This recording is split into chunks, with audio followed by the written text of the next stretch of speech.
I didn't ruin my life. That's what makes this harder to explain.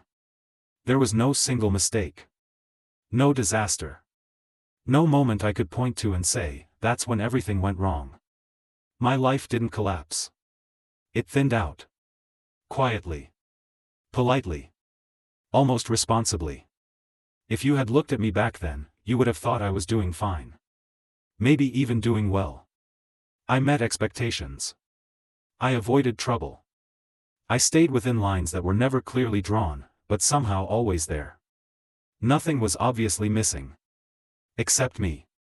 I used to believe that losing your life meant chaos. Bad decisions. Self-destruction.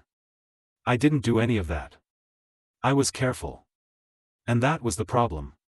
Every time I felt something strong, excitement, anger, longing, I treated it like a warning sign. Don't overreact. Don't make it bigger than it needs to be. This will pass. And it always did. Because I made sure it did. I learned how to let things go before they asked anything of me. How to step back before I stepped forward. How to convince myself that wanting less was the same as being content. At first, it felt like wisdom. I watched people around me struggle, fail loudly, make dramatic choices. I told myself I was different. More grounded. More realistic. I wasn't chasing dreams that could disappoint me. I wasn't risking stability for uncertainty. I was safe. And safety became my religion. I made choices that didn't scare me. I stayed in places that felt familiar, even when they felt empty. I accepted lives that fit me just well enough not to protest. I told myself I was being patient. But patience without direction isn't patience. It's postponement. Days passed. Then months. Then years. Nothing terrible happened. Nothing meaningful did either. I remember sitting somewhere ordinary, not sad, not upset, when the thought arrived without emotion, if this continues, this is what your life will be. Not worse. Not better. Just this. That thought didn't panic me. It hollowed me. Because I realized I wasn't waiting for a breakthrough. I was waiting for permission. Permission to want more. Permission to disrupt what was working. Permission to admit that fine wasn't enough. I had built my life around the idea that gratitude meant silence. That if things weren't actively painful, I had no right to question them. So I didn't. I stayed quiet. I smiled when appropriate. I nodded when expected. I adapted endlessly. Adaptation became my strongest skill. And my biggest loss. I stopped noticing when I gave pieces of myself away. An opinion here.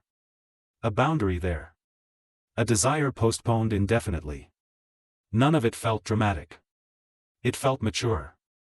Until one day, I realized I couldn't tell the difference between compromise and disappearance anymore. I wasn't choosing less. I was choosing nothing. There were moments, rare, fleeting, when something inside me protested. A sudden wave of sadness with no story attached. A sense of distance from my own reflection. A quiet envy toward people who seemed reckless enough to care. I ignored those moments. They were inconvenient. I told myself everyone feels this way sometimes. That adulthood is about acceptance. But acceptance isn't supposed to feel like erosion. Slowly, without noticing when it began, I stopped expecting my life to surprise me. I stopped imagining futures that felt personal. I thought of the future as a continuation, not a creation. And that's when something essential went missing. Not joy. Not success. Agency. I wasn't directing my life anymore. I was maintaining it. I didn't feel trapped. That's what made it dangerous. Traps are obvious. They resist you. This life welcomed me. It asked very little. And in return, it took everything that required courage. One night, sitting alone, I realized something that changed the way I saw everything. I hadn't been robbed of my life. I had been giving it away, piece by piece, to avoid discomfort. And the longer I did it, the less there was left to give. That realization didn't come with panic. It came with grief. Grief for a life that hadn't been destroyed, just slowly, quietly, handed over to safety. And for the first time, I wondered if being careful had cost me more than being reckless ever could. Once I saw it, I couldn't unsee it. The way my life had narrowed without ever breaking. The way comfort had replaced curiosity. The way I had confused stability with safety, and safety with meaning. Nothing around me demanded change. That was the cruel part. I wasn't miserable enough to justify leaving. Not desperate enough to explain disruption. Not broken enough for sympathy. I was simply absent. And absence doesn't trigger alarms. It just quietly settles in. I started noticing how often my decisions were made by elimination. Not what do I want, but what feels least uncomfortable. Not what matters, but what won't cause friction. Not what excites me, but what won't disappoint anyone. I wasn't choosing a life. I was managing risk. And risk management is a terrible way to live. I realized how deeply I feared regret. I feared choosing wrong. Feared closing doors. Feared discovering that even if I tried, I might still fail. So I made sure I never fully tried. That way, nothing could be proven. Failure requires effort. Regret requires action. I avoided both. The irony is that avoidance created its own kind of regret, the slowest, quietest kind. The kind that doesn't scream at you. It waits. I began replaying memories differently. Not moments where I failed, but moments where I almost acted. Almost spoke up. Almost left. Almost chose differently. Those moments haunted me more than mistakes ever had. Because mistakes at least belong to you. Almost doesn't. Almost is a ghost. I noticed how my body reacted to life. How often I felt tired without exertion. How rest didn't restore me. How distraction became my primary coping mechanism. I wasn't burned out. I was underengaged. There's a particular exhaustion that comes from living below your capacity, not in productivity, but in honesty. I started to feel resentment toward my own life. Not hatred. Disappointment. Like looking at a room that was once meant to be filled with something important, and finding it neatly empty. That disappointment had nowhere to go.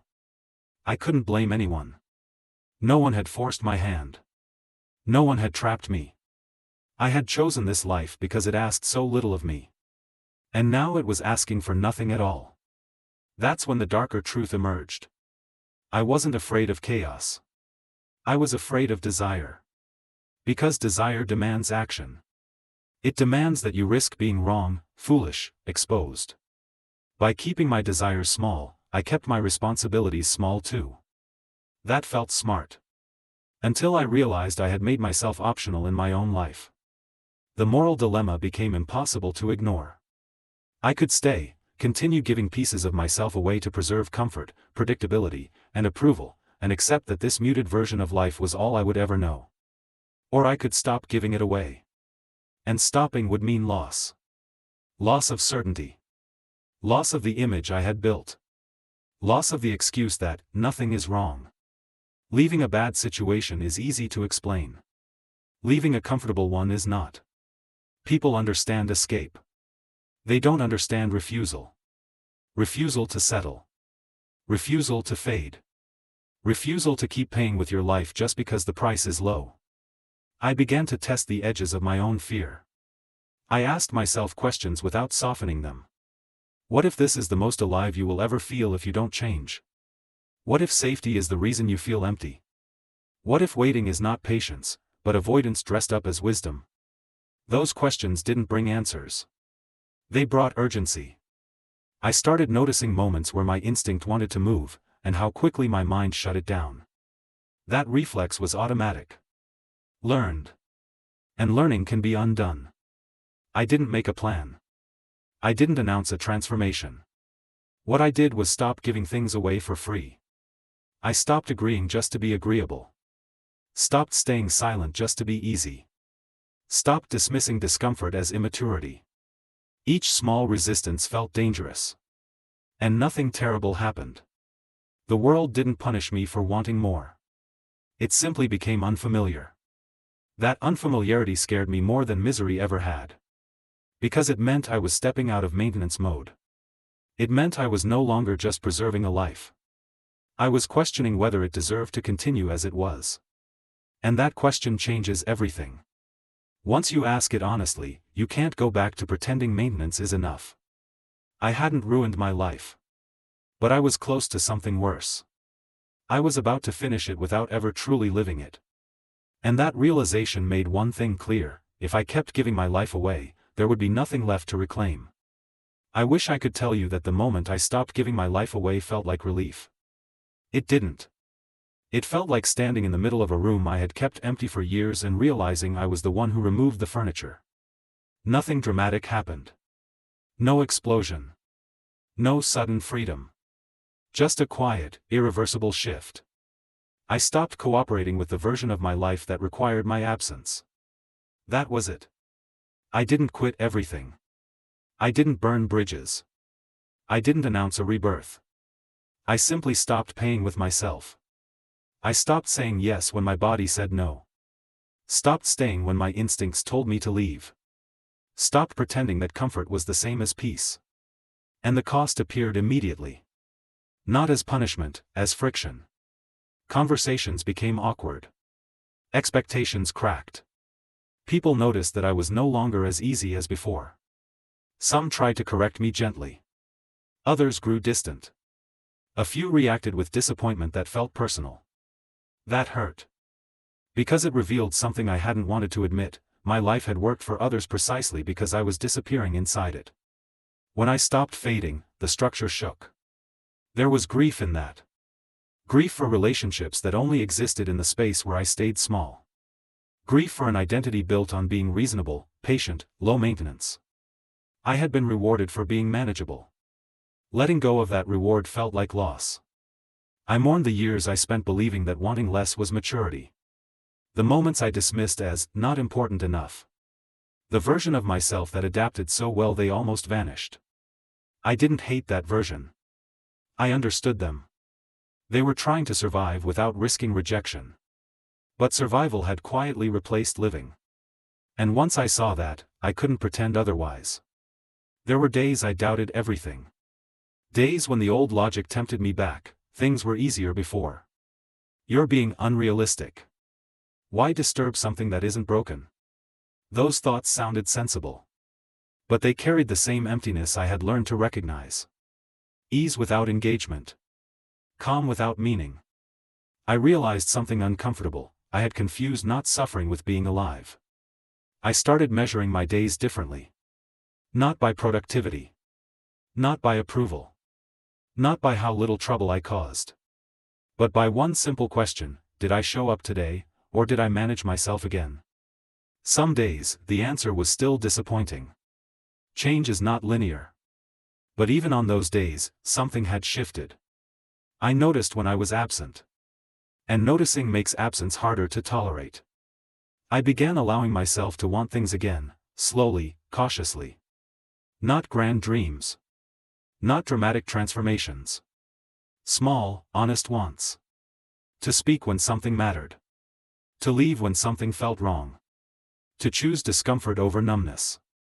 Each choice felt heavier than comfort ever had. But it also felt real. I stopped expecting life to feel easy. Ease had been my anesthetic. I started expecting it to feel true. Truth is not gentle. It asks you to grieve what you traded away. It forces you to accept responsibility for the life you maintained. It doesn't let you blame circumstances forever. That responsibility terrified me. And it grounded me. Because responsibility means agency. Agency means you are no longer waiting for permission. I still carry regret. Regret for the time I spent minimizing myself. For the risks I avoided until they expired. For the life I almost lived entirely on maintenance mode. But regret no longer controls me. It reminds me. It reminds me what happens when I give my life away in exchange for safety.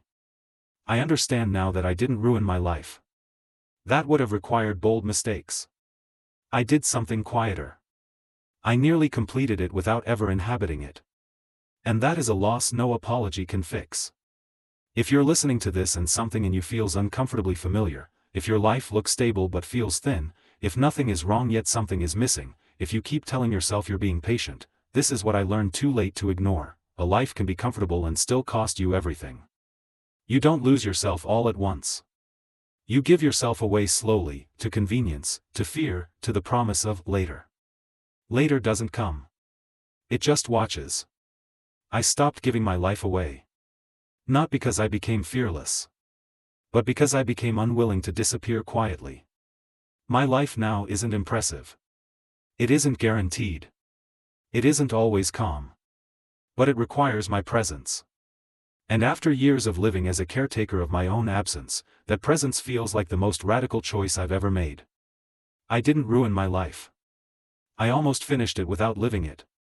And that realization saved what was still mine.